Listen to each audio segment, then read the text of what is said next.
নমস্কার বন্ধুরা, আশা করি সকলে ভালো আছেন আর আমিও ভালো আছি। আজকের ভিডিওটিতে আপনাদেরকে বাচ্চাদের ফতুয়া কাটিং করে দেখাবো। পরের ভিডিওতে আমি স্টিচিং দেখাবো। অবশ্যই আপনারা শুরু থেকে শেষ পর্যন্ত থাকবেন। ভালো লাগলে একটি লাইক করে দেবেন এবং বন্ধুদের সঙ্গে শেয়ার করে দেবেন। তো আমি প্রথমেই বলছি যে ফতুয়া 1 থেকে 2 বছরের বাচ্চার ফতুয়া কাটিং করতে গেলে হাফ মিটার কাপড়েই হয়ে যাবে। প্রথমে আমি কাপড়টাকে বিছিয়ে নেব।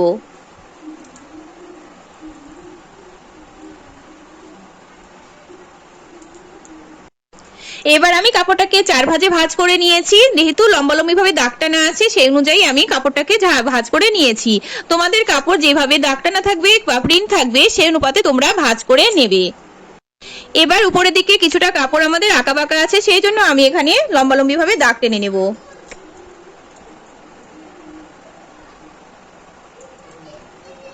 এবার আমি নেব ঝুলের মাপ। আমাদের ঝুল আছে 14.5। প্রথমে আমি 14.5-তে মার্ক করব। তার সঙ্গে 1.5 ইঞ্চি এক্সট্রা আমি দাগ নিব। এবার দাগটাকে মিলিয়ে দেব। এখানে 1.5 ইঞ্চি এক্সট্রা কেন নিলাম, কারণ পুটের কাছে সেলাইয়ে হাফ ইঞ্চি বাদ যাবে আর জামার শেষে মানে ঝুলের শেষে যখন আমরা মুড়বো কাপড়টা সেখানে 1 ইঞ্চি বাদ যাবে। তাহলে আমাদের ঝুলের মাপ 14.5-14.5তেই দাঁড়াবে। এবার আমি নিব মহড়ার মাপ। মহড়া আছে আমাদের, মহড়া বাচ্চাদের যেহেতু জামা সেই জন্য মহড়ার মাপ নেওয়ার প্রয়োজন নেই। আমরা ছাতি 4 ভাগ করলেই আমরা মহড়ার মাপটা পেয়ে যাব। আমাদের ছাতি আছে 20, তার সঙ্গে 4 ভাগ করলে হয় 4 5 20, সেই জন্য আমি 5 ইঞ্চি দাগ টানবো। তারপরে নিব ছাতির দাগ। আমাদের ছাতি আছে 20, তার সঙ্গে 2 ইঞ্চি এক্সট্রা নিব 22, এখানে 4 ভাগ করলে হয় 4 ভাগ করলে হবে 7 ইঞ্চি।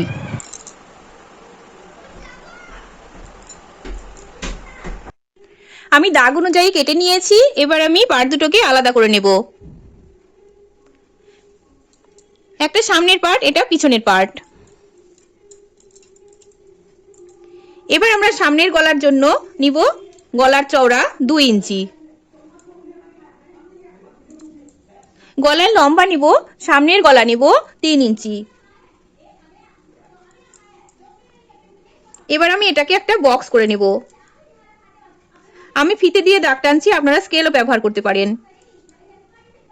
এবার গলাতে রাউন্ড মাপ দেওয়ার জন্য আমি 1 ইঞ্চি উপরে তুললাম, তারপরে এটা সুন্দর করে শেপ দিয়ে নেব।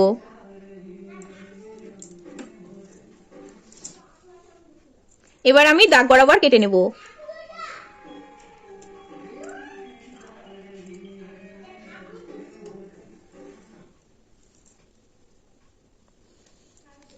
এবার এটা পিছন পার্ট।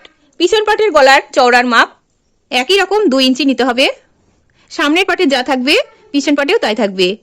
এবার গলার লম্বা আছে আমার 1.5 ইঞ্চি, সেখানে আমি 2 ইঞ্চি নেব, কারণ হাফ ইঞ্চি সেলাইয়ের জন্য বাদ চলে যাবে। এটাকে আমি বক্স করে নেব। দিয়ে রাউন্ড শেপ দেওয়ার জন্য কিছুটা উপরে দাগ দিয়ে আমরা এইভাবে সুন্দরভাবে মিলিয়ে নেব। এবার আমি দাগ বরাবর কেটে নেব।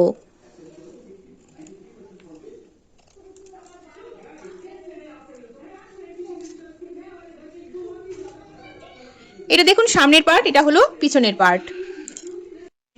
এই জামাটিতে আমি যেহেতু বোতাম বসাবো কিছুটা, সেই অনুযায়ী আমি দাগ কেটে নিব।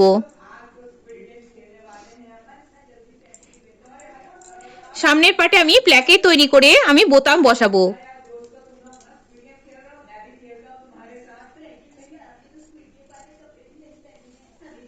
আপনারা এই জামাটিতে পুরোটা কাটিং করে এখানে পটি বসিয়ে পুরোটাতে আপনারা বোতাম বসিয়ে নিতে পারেন।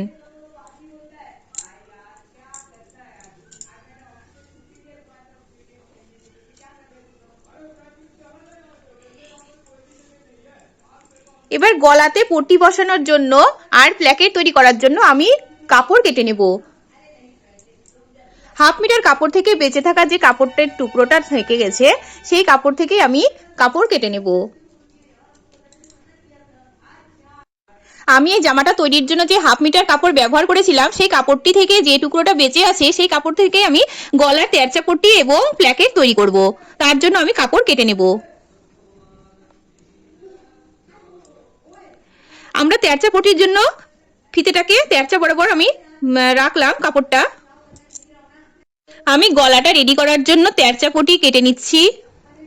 ফিতেটাকে কোনাকুনি ভাবে রেখে এভাবে দাগ কেটে নিচ্ছি।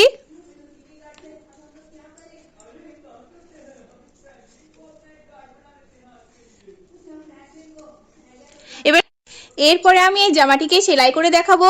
আর এই ভিডিওটি যদি আপনাদের ভালো লেগে থাকে তাহলে একটি লাইক করবেন এবং বন্ধুদের সাথে শেয়ার করবেন।